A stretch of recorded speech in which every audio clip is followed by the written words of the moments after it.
নমস্কার বন্ধুরা, প্রাণ গার্ডেনিং চ্যানেলের আরেকটা ভিডিওতে সবাইকে স্বাগত জানাই।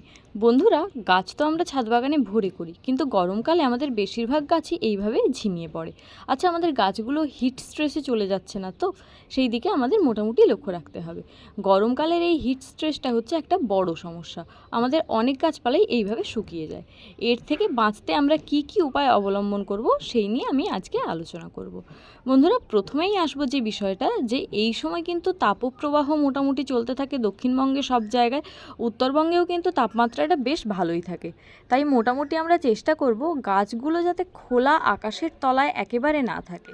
অর্থাৎ দিনের বেলাটা অ্যাটলিস্ট আমরা চেষ্টা করব যে কোনোভাবে একটা ছাদে যেন সেট দিয়ে দেওয়া যায়। সেটা হতে পারে গ্রিন নেটের, বা যাদের কাছে গ্রিন নেট কেনার মতো টাকা থাকবে না তারা বাড়ির কোনো পর্দা বা ইত্যাদি নিয়েও কিন্তু ছাদে খাটিয়ে দিতে পারো, যাতে করে গাছটা কিন্তু দুপুরের কড়া রোদ্দুরটা না পায়। আচ্ছা, এই হলো নাম্বার 1 টিপস। নাম্বার 2 হচ্ছে যে আমাদের জলের বিষয়টা কিন্তু এই সময় ম্যানেজ করতে হবে। যদি গাছ খুব ড্রাই হয়ে যায় সেক্ষেত্রে আমাদের দুবেলাই জল দিতে হবে, আর যদি খুব ড্রাই না হয়ে যায় তাহলে কিন্তু একবেলা জল দিলেই মোটামুটি হবে। তবে বেশিরভাগ ক্ষেত্রেই এই সময় গাছে কিন্তু দুবেলাই জলের প্রয়োজন হয়। এইবারে আসছি গাছে স্নান করানোর বিষয় নিয়ে। বন্ধুরা দেখো, আমার এই গাছটা মোটামুটি তরতাজা লাগছে। এর অন্যতম কারণ হলো গাছটাকে কিন্তু আমি স্নান করাই। দুবেলা স্নান করাতে পারলে খুবই ভালো, আর যদি দুবেলা স্নান করাতে না পারো তাহলেও কোনো ক্ষতি নেই, তাহলেও কিন্তু একবেলা স্নান করাতে হবে। এবার ওই একবেলাটা কিন্তু বিকেলবেলার দিকটা হলে বেশি ভালো হয়, কারণ সারাদিনের গরম গাছ কিন্তু হজম করবে। তারপরে যদি আমরা গাছটাকে স্নান করাই তখন গাছটা একটু রিলিফ পাবে। তবে যাদের সময় হবে না তারা কিন্তু যখন সময় হবে সকালে বা বিকেলে সেই সময় তোমরা গাছকে স্নান করিও। তবে একটা জিনিস মাথায় রেখো, যেন খুব রোদের বেলায় স্নান না করানো হয়।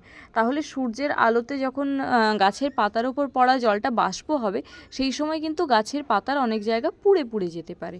তাই হয় একদম ভোরের বেলা, নয় একদম বিকেলবেলা সূর্য গড়ে যাওয়ার পর গাছটাকে কিন্তু স্নান করিয়ে দিও।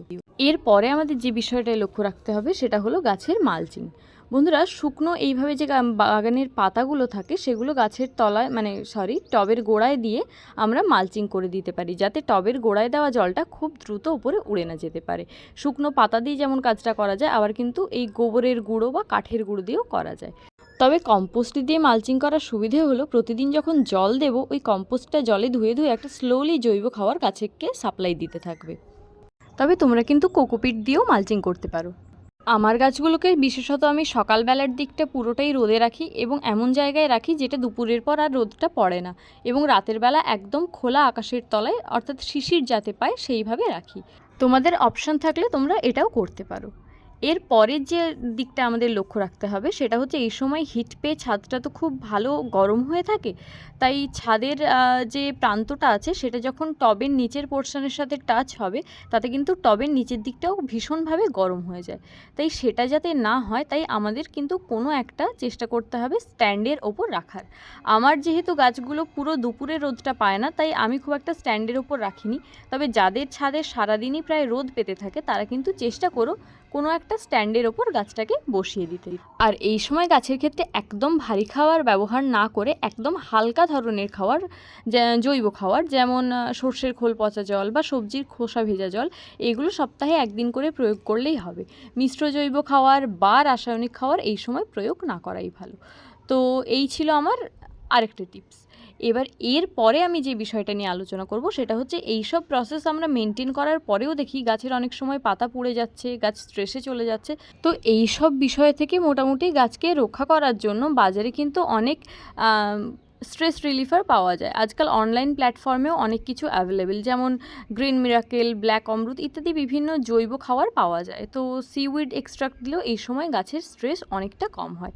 সেগুলো কিন্তু সপ্তাহে একদিন করে বা দুদিন করে 1 লিটার জলে 2 থেকে 2.5 ml বা 3 ml পর্যন্ত 1 লিটার জলে গুলে গোটা গাছের পাতায় ভোরবেলা স্প্রে করা যায় অথবা গাছের গোড়ায় দেওয়া যায়। তাতে কিন্তু গাছের হেলথ অনেক ভালো থাকে।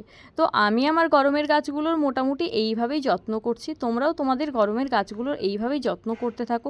কোথাও যদি কোনো সমস্যা হয় তা আমাকে অবশ্যই কমেন্ট করে জানিও। ভিডিওটা কেমন লাগলো তাও আমাকে কমেন্ট করে জানিও। ভিডিওটা যদি ভালো লাগে প্লিজ লাইক করো, তোমার বাগানি বন্ধুদের সাথে শেয়ার করো, আর চ্যানেলটা সাবস্ক্রাইব করে প্রাণ গার্ডেনিংয়ের সাথে থেকো। আসছি খুব শিগগিরই অন্য একটা ভিডিও নিয়ে। ততক্ষণ তোমাদের গাছগুলোর তোমরা যত্ন করো। নমস্কার।